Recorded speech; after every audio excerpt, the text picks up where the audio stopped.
नमस्कार, स्वागत है आपका तहलका इंडिया न्यूज में। आपके साथ मैं हूं दिग्विजय सिंह चौहान। खबर उत्तराखंड देख रहे हैं आप। खबर उत्तराखंड में खबरों का सिलसिला शुरू करें उससे पहले नजर डाल देते हैं हेडलाइंस पर।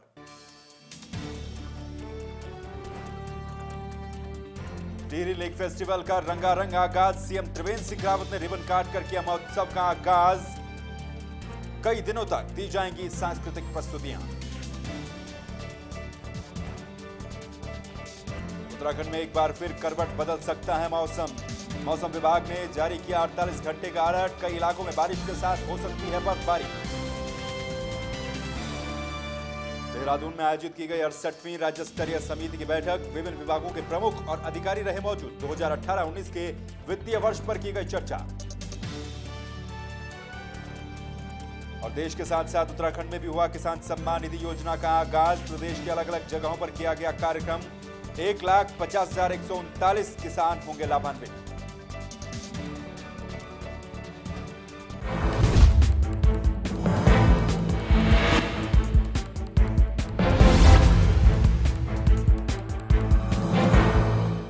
चलिए खबर उत्तराखंड में खबरों का सिलसिला शुरू करेंगे। सबसे पहले बात करेंगे टिहरी लेक फेस्टिवल की। आपको बता दें कि टिहरी लेक फेस्टिवल का आगाज हो चुका है। सीएम त्रिवेंद्र सिंह रावत ने इस फेस्टिवल का आगाज रिबन काट कर किया और बेहद ही रंगारंग तरीके से टिहरी झील महोत्सव का आगाज हो चुका है। यानी कि अगले कुछ दिनों तक लोगों को यहां पर सुंदरता के साथ साथ साहसिक खेलों को देखने का मौका भी मिलेगा और उत्तराखंड की संस्कृति से रूबरू होने का भी मौका मिलेगा। मुख्यमंत्री त्रिवेंद्र सिंह रावत ने टिहरी झील महोत्सव में रिबन काट कर महोत्सव का शुभारंभ किया है।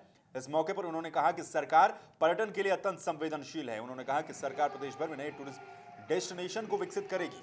आपको बता दें कि 3 दिन तक टिहरी झील महोत्सव चलेगा, जिसमें पर्यटन सांस्कृतिक कार्यक्रमों के साथ साथ लैंड, एयर और वाटर एडवेंचर स्पोर्ट्स का आनंद लोग उठा पाएंगे। गौरतलब है कि देश के सबसे ऊंचे बांध टिहरी बांध की 42 वर्ग किलोमीटर में फैली विशालकाय झील को पर्यटन से जोड़ने के लिए साल 2014 में सरकार ने टिहरी झील महोत्सव की शुरुआत की थी। इस वर्ष से सरकार ने प्रतिवर्ष फरवरी महीने में झील महोत्सव का आयोजन करने का निर्णय लिया है। इसके मद्देनजर झील किनारे कोटी कॉलोनी में तीसरे झील महोत्सव की सभी तैयारियां पूरी कर ली गई थी। सांस्कृतिक कार्यक्रमों के लिए विशालकाय पंडाल भी तैयार किया गया है। वहीं देश विदेश के पर्यटकों के ठहरने के लिए स्विस कॉटेज यहां पर बनाकर तैयार किए गए हैं। महोत्सव में साहसिक खेलों के साथ साथ मनोरंजन, कला और अध्यात्म का भी संगम होगा। वहीं उत्तराखंड में अब आने वाले कुछ घंटों तक मौसम एक बार फिर से अपनी करवट बदल सकता है। जी हां, मौसम विभाग ने अगले 48 घंटे के लिए अलर्ट जारी किया है। मौसम विभाग का कहना है कि मौसम एक बार फिर से बदल सकता है और कई जगहों पर बारिश के साथ साथ बर्फबारी भी हो सकती है। मौसम विभाग के निदेशक विक्रम सिंह ने बताया कि प्रदेश के अधिकांश इलाकों में बारिश और बर्फबारी देखने को मिल सकती है। इसके साथ ही मौसम विभाग ने प्रदेश के कई हिस्सों में ओले गिरने की भी संभावना जताई। देहरादून, हरिद्वार, टिहरी, पौड़ी, नैनीताल, उधम सिंह नगर, चंपावत और पिथौरागढ़ के लिए भारी बारिश की चेतावनी मौसम विभाग ने जारी की है। साथ ही इस दौरान मौसम विभाग ने लोगों से सतर्क रहने की अपील भी की है। तो बेटी बचाओ बेटी पढ़ाओ का नारा आपने कई बार सुना होगा, लेकिन असल में महिलाएं क्या सोचती हैं, किस पायदान पर महिलाएं खुद को रखती हैं, चाहे वो शिक्षा के क्षेत्र में हो या फिर राजनीतिक भागीदारी के क्षेत्र में। देखिए रिपोर्ट। नमस्कार, मैं वकील अहमद, आप देख रहे हैं तहलका इंडिया न्यूज़।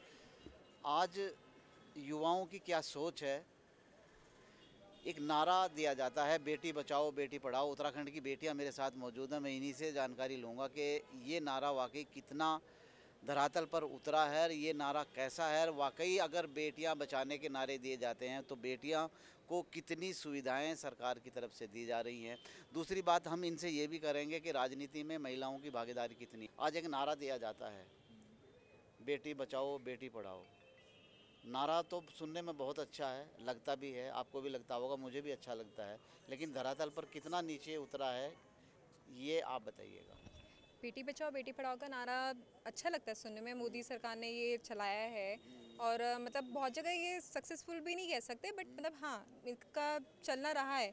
बट देखा जाए तो ये सिर्फ ये शहरों में ही कामयाब है, क्योंकि जो आप अभी भी गांव के एरियाज़ बहुत सारे देखोगे, वहाँ पे लड़कियों को पूछा भी नहीं जाता। वो लड़कियाँ वहीं पे ही तहसीला भी ढो रही है, अपने छोटे छोटे भाई बहनों को देख रही हैं, उनकी मम्मी और काम पे जा रही है। तो वहाँ पे बेटी बचाओ बेटी पढ़ाओ का नारा सिर्फ शहरों के लिए तक सीमित रह गया।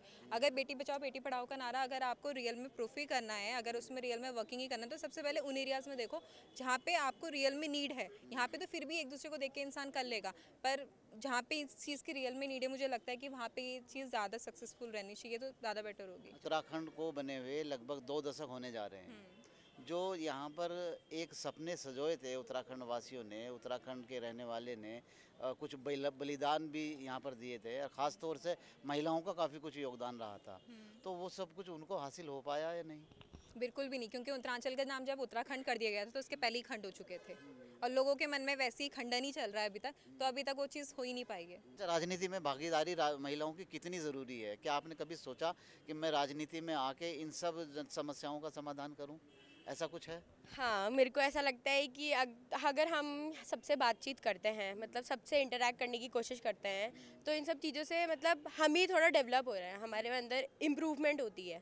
तो इस में मुझे लगता है कि सबको करना चाहिए, और ऐसा नहीं है कि यहाँ सरकार हमेशा लड़कों की बनी है, मतलब लड़के आए ये सब हो, लड़कियों को भी काफ़ी हद तक आगे जाना चाहिए। नहीं, राजनीति में भागीदारी ऊपर के पदों पर जो है ना कितनी होनी चाहिए, ताकि महिला ही महिला के दर्द को समझती है, ये तो आप भी मानती हैं? हाँ जी, ये बात तो है कि अगर हम लोग महिलाएं, अगर मैं हूँ, अभी पोस्ट पे हूँ, मैं महासचिव हूँ MKBPG कॉलेज की, अगर मैं खुद ये चाहूँ कि मैं आगे इन फ्यूचर कुछ बनूँ या कुछ करूँ, मतलब गवर्नमेंट या इन सब चीज़ों में, तो मैं समझूंगी कि जितने भी ये सब मतलब लड़कियों के लिए सब कुछ हो रहा है सेफ़ वगैरह, मतलब सेफ़ करना चाहिए, तो मैं इन सबको सेफ़ करूँगी। मतलब जैसे बोलते हैं लड़कियों का इधर उधर जाना बंद करवा देते हैं, या घर वाले, बहुत चीज़ें होती है, फैसिलिटीज़ नहीं मिलती, तो मैं सब कुछ प्रोवाइड करने की कोशिश करूँगी। चलिए, कुल मिलाकर इन बेटियों से हमने बातचीत की है, नतीजा यही निकल कर आ रहा है कि जो इनके मन में है, एक सोच है, एक सुरक्षा को लेकर कई सवाल हैं, वहीं भागीदारी को लेकर भी कई सवाल हैं, वहीं कुछ ऐसे भी सवाल हैं जिनका जवाब सरकार को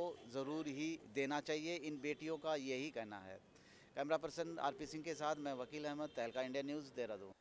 चलिए, अब खबर देहरादून से है, जहां पर 68वीं राज्य स्तरीय बैठक का आयोजन किया गया। इस बैठक में कई सरकारी विभागों के विभाग प्रमुख और अधिकारी भी मौजूद रहे। आपको बता दें, इस बैठक का आयोजन देहरादून में किया गया। राज्य स्तरीय समिति की 68वीं ये बैठक थी, जिसमें उत्तराखंड सरकार के विभिन्न विभागों के प्रमुख, विभागों के मुख्य सचिव और विभागीय पदाधिकारी बैठक में मौजूद रहे। बैंकों के नियंत्रकों की बैठक, इस बैठक में उनकी सक्रिय भागीदारी थी। बैंकों में 2018-19 के वित्तीय वर्ष पर चर्चा की गई, जिसमें अजीत सिंह ठाकुर ने कहा कि बैंक राज्य के विकास के लिए हमेशा काम करेंगे। यहाँ पर जो स्कीम्स चलाई हैं कई किस्म की, जैसे आपने देखा होगा कि यहाँ पर prime minister employment guarantee programme में बैंकों ने बहुत अच्छा प्रदर्शन किया। कई जगह भी कमी है, जिस तरह से उत्तराखंड सरकार ने दीनदयाल उपाध्याय होम स्टे की स्कीम शुरू की है, उसमें हम चाहते हैं कि ज़्यादा लोगों को लाभान्वित कर सकें। परंतु मेरा ये आग्रह रहेगा लोगों से कि भाई जो बैंक का जो रिक्वायरमेंट है डॉक्यूमेंट्स की, उसको पूरी तरह से समझ लें, और जिस सरकारी महकमे से उनकी लोन स्पॉन्सरशिप होती है उसमें अपने कागजात पूरे करवा लें, ताकि उन्हें बैंक में जाकर बाद में देर ना हो। और ये मैं आश्वासन दिला सकता हूँ कि सभी बैंक लोन देने के लिए इच्छुक हैं कि भाई लोगों को मदद की जाए इसमें। तो उसमें थोड़ा सा तालमेल अगर बढ़ जाएगा, और तो लोगों को जो हम अक्सर सुनने को मिलता है कि जी बैंक में गए हमें लोन नहीं मिला, तो इसमें अगर और सफाई आ जाती है तो इसमें और ज़्यादा सुविधा होगी लोगों को। खबर उत्तराखंड के इस बुलेटिन में फिलहाल यहाँ पर रुक रहे हैं एक छोटे से ब्रेक के लिए, लेकिन ब्रेक के उस पार कुछ और खबरें।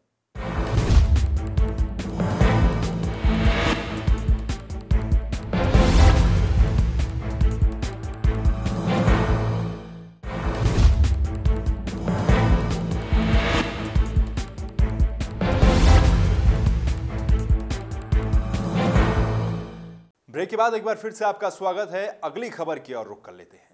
खबर सिद्धार्थगंज से है, जहां पर पूर्व सांसद रह चुके महेंद्रपाल सिंह पुलवामा हमले के दौरान शहीद के घर पहुंचे। उसके बाद एक प्रेस कॉन्फ्रेंस उन्होंने की, और इस प्रेस कॉन्फ्रेंस में कई तरह से जानकारियां दी। आपको बता दें कि महेंद्रपाल सिंह पुलवामा हमले में शहीद के परिवार से मुलाकात करने पहुंचे थे, जिसके बाद प्रेस वार्ता कर सरकार से शहीदों के परिवार से की गई घोषणाओं को जल्द से जल्द पूरा करने की उन्होंने बात कही। साथ ही उन्होंने सिद्धार्थगंज में कांग्रेस पार्टी के कार्यकर्ताओं से मुलाकात की और कार्यकर्ताओं में जोश भरने का भी काम किया। उन्होंने कहा कि सिद्धार्थगंज, किशारुद्रपुर, गदरपुर के सभी कांग्रेसी कार्यकर्ताओं में परिवर्तन रैली के बाद से जोश भरा हुआ है, और निश्चित तौर पर आने वाले चुनाव में कांग्रेस पार्टी हर जगह पर परचम लहराएगी। सिंह राणा के घर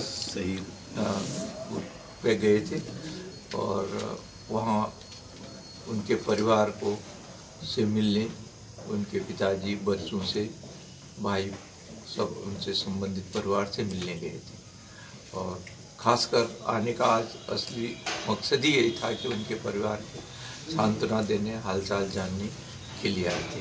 और जिसमें अभी तक हमने जब उनके पिताजी से पूछा, अभी तक जो इमदाद सरकार ने देने थी, घोषणा की थी, उनको नहीं मिली।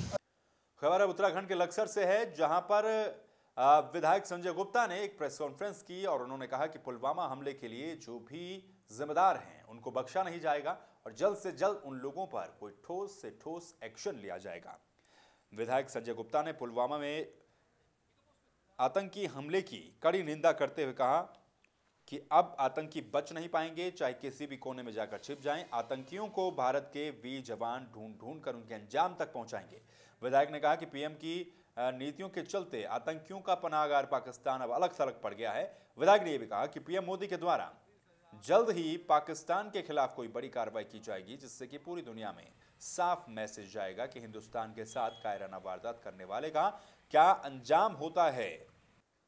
वहीं एक तरफ जहां केंद्र की महत्वाकांक्षी योजना किसान सम्मान निधि का आगाज देश भर में किया गया, तो वहीं उत्तराखंड में भी इसका आगाज सूबे के मुखिया त्रिवेंद्र सिंह रावत ने किया।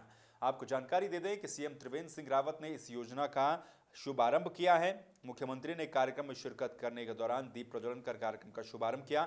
इस मौके पर मुख्यमंत्री ने मोदी सरकार की विभिन्न योजनाओं की सराहना की। साथ ही मुख्यमंत्री ने कहा कि किसानों का कर्ज माफ करना समस्या का समाधान नहीं होता, किसानों की आर्थिकी को मजबूत करने में सरकार लगी हुई है और यही इसका स्थायी समाधान भी है। इसके साथ ही सीएम ने 2% ब्याज पर ऋण उपलब्ध करवाए जाने की योजना की भी सराहना की। आपको बता दें कि प्रधानमंत्री किसान सम्मान निधि योजना के तहत प्रदेश भर में 1,50,139 किसानों को इस योजना का लाभ मिलेगा। योजना में हर साल किसानों को 6,000 रुपए उनके खाते में दिए जाएंगे। मैं समझता हूं कि किसानों के कल्याण के लिए जो किसान सम्मान निधि माननीय प्रधानमंत्री जी ने प्रारंभ की है, एक तो ये स्थायी है, वन टाइम नहीं है या 1 ईयर प्रोग्राम नहीं है, ये सतत चलने वाली ऐसी योजना है जो किसानों को लगातार सहयोग करती रहेगी। उत्तराखंड के लगभग 6 लाख से अधिक किसान इस योजना से आच्छादित होंगे। सर, मैं सबसे पहले अपने प्रधानमंत्री जी को, अपने कृषि मंत्री जी को और मुख्यमंत्री जी का धन्यवाद देता हूं, जिन्होंने बहुत कम समय में ये डाटा फिक्स करवाया है और हमारे खातों में आज जो किसान सम्मान निधि जो योजना बनाई है किसानों के सम्मान के लिए, उनका तहे दिल से धन्यवाद करता हूं। और हम 2,000 रुपये में अपना बहुत कुछ कर सकते हैं, क्योंकि हम किसी विभाग का चक्कर न लगा के अपने 2,000 रुपये निकाल के अपने खेती के लिए कुछ भी यूरिया खाद जो भी हमें लाना होगा, तुरंत गति से अपने खाते से पैसे निकाल के और वहाँ अपने खेतों में यूज कर सकते हैं। और वहीं कृषि से जुड़े तमाम मुद्दों पर क्या कह रहे हैं कृषि मंत्री सुबोध उनियाल, उनसे बातचीत की है हमारे संवाददाता विशाल गर्ग ने, सुनिए। केंद्र से लेकर राज्य तक सभी किसानों के हित में बात कर रहे हैं और हमारे साथ मौजूद है सुबोध उनियाल जी, कृषि मंत्री। सर, जो किसानों के हित की बात कही जा रही है, किसान निधि योजना चलाई जा रही है, इस पर क्या कुछ कहेंगे? देखिए, एक बहुत महत्वाकांक्षी योजना है जो भारत में आज प्रारंभ हुई है और इस प्रदेश में छोटी छोटी जोत होने के कारण इस प्रदेश के कुल किसान का 91.8% किसान हमारा जो है वो सीमांत और लघु किसान है। तो इस प्रदेश में 8 लाख से ज़्यादा किसानों को इसका फ़ायदा मिलने जा रहा है। इसका सबसे बड़ा फ़ायदा ये है कि छोटा, जिसकी आर्थिक स्थिति अच्छी नहीं है किसान की, उसको शुरुआती दौर पर अपनी फसल के लिए बीज लेने में, खाद लेने के लिए साहूकारों के और बैंकों के चक्कर नहीं लगाने पड़ेंगे और वो अपना सही समय पर अपनी आर्थिक स्थिति के कारण, इस मदद के कारण वो निश्चित रूप से उसकी आय में वृद्धि भी होगी और उसको जो खेती में, क्योंकि केवल आप सोचते कि इन 2,000 रुपये से उसकी आय दुगनी जाए, ऐसा संभव नहीं है। इसके साथ जो राज्य सरकारें हैं उनको अपनी जो नीतियां हैं किसानों के हितों की, जो उनको समय पर खाद और बिजली और पानी की सुविधा उनको मिलती रहे, उनको पोस्ट हार्वेस्ट फैसिलिटीज़ के साथ साथ बेहतर मार्केटिंग की व्यवस्था उनके लिए बनाई जाए, तो निश्चित रूप से किसान की आय को दुगना करने में हम सफल होंगे। काफ़ी कुछ लोग किसानों की बात करते, कुछ किसानों के खातों में पैसे पहुँच गए हैं और बाकी किसानों के खाते में कब तक पैसे पहुँच जाएंगे, क्या कुछ माने? देखिए, इसमें हमारा राज्य सरकार का काम किसानों को जो किसान सम्मान निधि का भारत सरकार का पोर्टल है उसमें उनके नाम को अपलोड करना है। अभी हमने करीबन 4 लाख करीबन किसानों के नाम अपलोड कर दिए हैं और जिसमें 1 लाख का वेरिफिकेशन करके तो उन 1 लाख लोगों का आज पहुंच गई है। इसी महीने तक हम सारे किसानों को अपलोड कर देंगे। धन्यवाद। Thank you. सुबोध उनियाल जो कृषि मंत्री थी, उनका साफ तौर से कहना है कि जो किसानों के हित में लगातार बातें की जा रही हैं और किसानों के हित में अब आज जो है कई किसानों के अकाउंट में पैसे पहुंच गए हैं और कुछ के अकाउंट्स में बहुत जल्द पैसा पहुंच जाएगा। कैमरा पर्सन नितिन कैफास के साथ विशाल गर्ग, तहलका इंडिया न्यूज़, देहरादून। जहां एक तरफ देहरादून में सीएम त्रिवेंद्र सिंह रावत ने प्रदेश के लिए इस योजना का शुभारंभ किया, तो दो तस्वीरों में आपको दिखाते हैं कि अलग अलग जगहों पर किस तरह से इस योजना का आगाज किया गया। लक्सर और अल्मोड़ा में भी प्रधानमंत्री नरेंद्र मोदी के मन की बात को सुनते हुए यहां पर भी इस योजना का आगाज किया गया। बात अगर लक्सर की करें, विधायक संजय गुप्ता, एसडीएम कौस्तुभ मिश्र ने अधिकारियों के साथ मिलकर पीएम मोदी की मन की बात का प्रसारण सुना। उस दौरान विधायक संजय गुप्ता, एसडीएम कौस्तुभ मिश्र ने इस योजना के बारे में लोगों को जानकारी दी। तो वहीं अल्मोड़ा में भी राज्यसभा सांसद अजय टमटा माफ कीजिएगा, यहां पर पहुंचे और अजय टमटा ने इस योजना का आगाज किया। यहां पर भी लोगों ने प्रधानमंत्री नरेंद्र मोदी के मन की बात को सुना। हमारे प्रधानमंत्री जो हैं नरेंद्र मोदी जी काश्तकारों के लिए एक अच्छी योजना चलाई है, इसका काफ़ी काश्तकारों को लाभ मिला। समझता हूँ 38,000 में से 6-7 हज़ार किसानों को का कार्य पूर्ण हो चुका है और तहसील कर भी हमारे और हमारे उप जिलाधिकारी लक्सर बहुत ही तेजी के साथ इस कार्य में लगे हुए हैं। जो हमारे प्रदेश के अंदर, मेरे पर्वतीय क्षेत्र के अंदर जो छोटी जेत के किसान हैं, सीढ़ीदार खेत के किसान हैं, उनके लिए एक बहुत लाभप्रद योजना है। इससे एक प्रकार का बहुत बड़ा परिवर्तन होगा। आज आप देख रहे हैं कि उन्होंने आज शुभारंभ किया है, तो इतने हमारे इसका शुरुआत हो गया है। अल्मोड़ा में 1,04,494 किसानों को लाभ मिलेगा। बागेश्वर में 47,340 किसानों को लाभ मिलेगा। तो खबर उत्तराखंड के इस बुलेटिन फिलहाल के लिए बस इतना ही, लेकिन बाकी खबरों के लिए आप लगातार बने रहिए और देखते रहिए तहलका इंडिया न्यूज़। नमस्कार।